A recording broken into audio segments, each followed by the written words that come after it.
Kelly Richardson. The Weathermakers, Dundee. Contemporary art. Sue Tompkins. Country Grammar, a film by Luke Fowler. The Modern Institute, Aird's Lane, Glasgow. Mariner 9. The names are sci-fi too. An impressive 12 meters long, shows the surface of Mars, built using NASA data on scenery generation software used in computer games. This barren, mountainous place, swept by gaseous fogs, has become a veritable junkyard of satellites and space exploration vessels from Earth. Gradually, one becomes aware they are moving. Even those which appear to be wrecked have a satellite dish rotating, a pulsing light, a mechanical claw picking up rock or soil.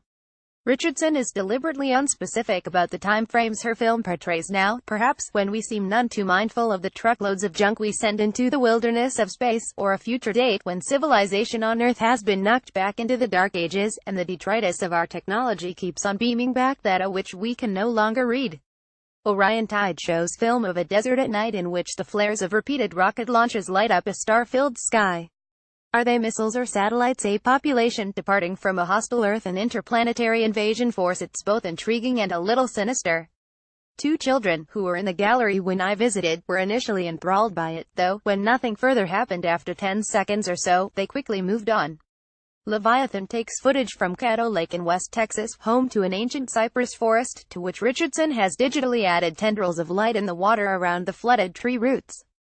Is it a form of natural bioluminescence, or something more sinister, a dangerous pollutant? This work was made in 2011, at the time of the oil spill in the Gulf of Mexico, or monster from the depths again. She plays with time. Is this the present, the future, a Hollywood version of the original primordial swamp?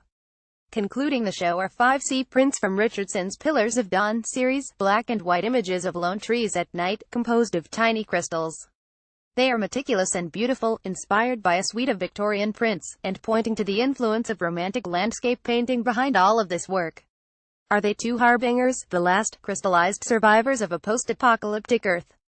These are visually impressive, big-budget works which use the language of film and science fiction to drive an ecological message. The theory is that might help us engage imaginatively with climate change, though it is up to the viewer to bring their own narrative, their own explanation for these landscapes.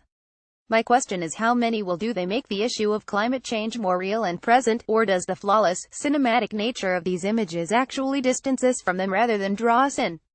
Filmmakers have been imagining the future for a very long time, but with narratives and characters and action as well as landscapes.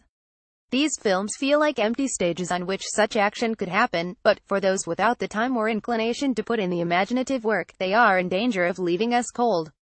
How the work of an artist who expresses themselves primarily through live performance can be adapted for an exhibition setting is a perennial question.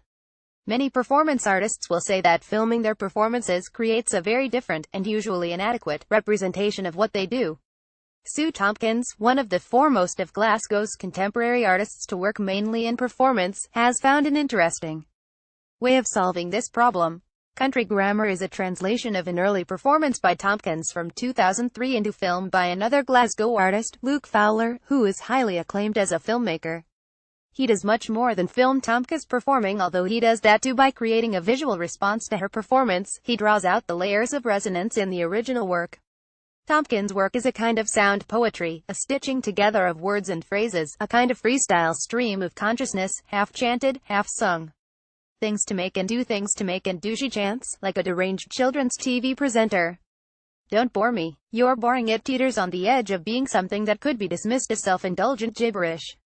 However, if one listens hard, ironically, this is easier to do on film than with the live performance. One becomes aware of themes, in this case, time, relationships, memory.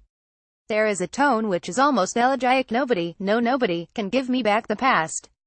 Fowler's handheld 16mm camera makes a kind of visual poem in response. Roses in a park on a dull day, a cityscape, a children's playground, a woman peeling vegetables.